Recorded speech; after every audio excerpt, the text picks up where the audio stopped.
Hi YouTube, my name's Sean Connors and this is Outsiders, and today's video is going to be really centred around players. And I think Brandon made the very good point that as DMs we've done a lot of work with the DMs, we've done very little with players, and I think there's definitely some mileage in putting some videos together just specifically for players to watch and learn from. So the first video that I'm going to focus on, and I'm going to try and do one of these a week, so this is going to be my first attempt. I've got a few of these, it won't be many of them, but it'll be a few.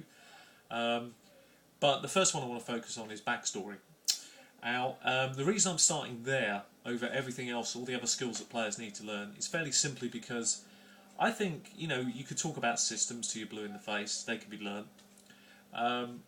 I think we can talk about rule knowledge and all various other things, and I really don't think it matters one iota.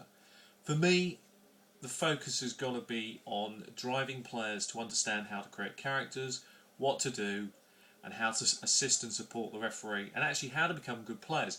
I guess one of the first questions before we really get into why I've chosen backstory is really to understand something as a player.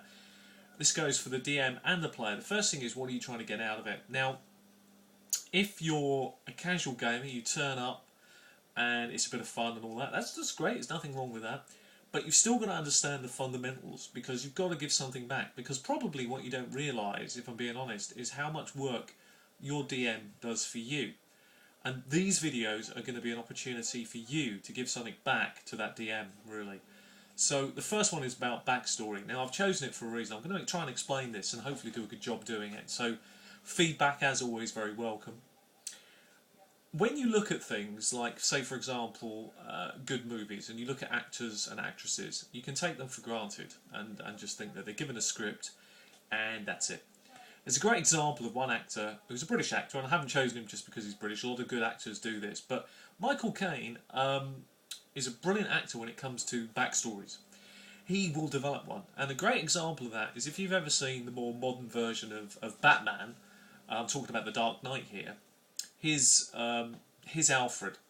Now, the director gave him a script and said, there you go, that's Alfred. And he said, what's the backstory? And the director said, well, you're playing Alfred, the butler of Batman, what do you need a backstory for? And he said, well, what's my motivation? What do you mean I'm playing Alfred? That's nothing to go on. I need to be able to portray something in the character. And if you have the copy of the film or go back and watch it, what you'll notice is, what's very clever about the way he's done his backstory is, if you think about this very British butler all the way through, there's a few clever mannerisms and a few clever tweaks that this guy puts into it. And his backstory is brilliant, because what he's developed as a character, why would this character have stayed loyal to this guy for so long? Is it just because of the family connections? Is it because of the money he's paid? None of those things come out in any of the films. He's obviously very loyal, and Michael Caine wrote this backstory. And the backstory is that he was an SAS officer, and that he obviously was injured and retired out, and then worked security for the Bruce Wayne family and eventually became their butler.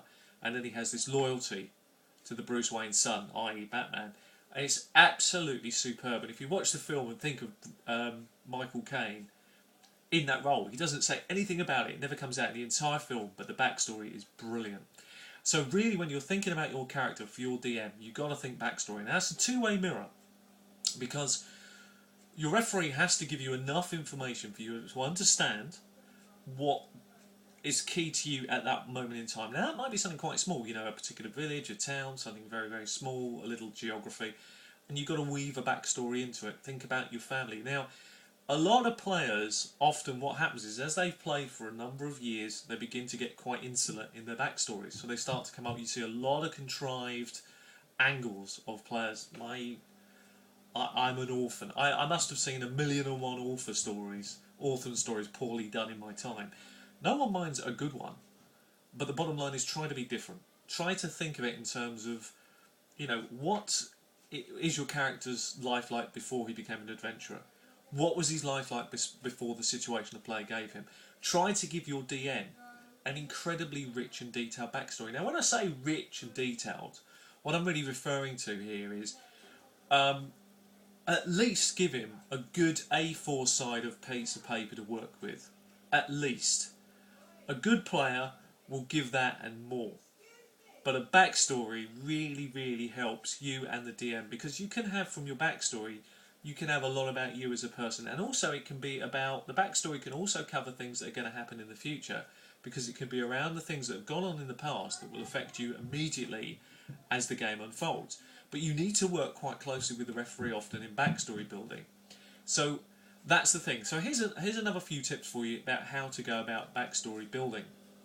The first thing, and very important thing about building a backstory, is keep it quite simple. Think about it in terms of obvious things. Are you married?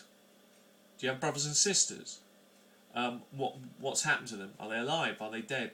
Why are they alive and dead? If you're married, where's your wife? You know, really start thinking about those things. The more dramatic you can make it without being ridiculous, you know, not everybody can be captured, not everybody should be dead, but try to think it in terms of that. Try to think about in terms of the personal relationships, your character. There is so much more fun to be had for all, because the DM has got something to work on. I always call it giving a dog a bone. If you don't give me anything as a DM, what am I going to do to help you? You know, it's not always a one-way process. So writing a backstory can massively, massively help your DM.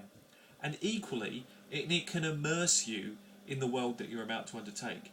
If you don't know how to do it, it's pretty simple. Think about films, think about great books that you've read, steal them.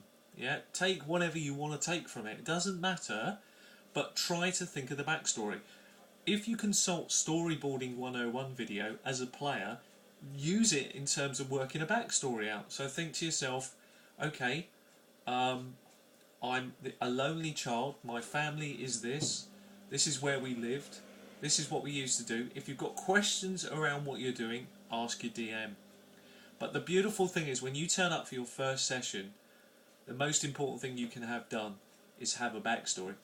The best scenario a new DM can learn, I mean, I'm blessed that over many years, I mean, I do work with new groups, of course, but I have several groups that I run for, and they know that when they turn up for a game, they will have a good idea what we're going to be doing next, and I expect them to turn up with a backstory for their character. And I just will not accept that it's not possible. If you want me to put in hours of preparation work for you, I expect you to put in something for me. And I do want players committed. And if you want to be a committed player, whether you're a casual gamer or not, the minimum that you should do is create a story behind your character. Another thing that will really help you when you think about story building is really simple things. Because through the story building process can lead you to be thinking about your character's mannerisms, can lead you to be thinking about your character's voice and stuff like that. And we're going to cover that in other videos. But the first point of call is storyboarding. Backstories.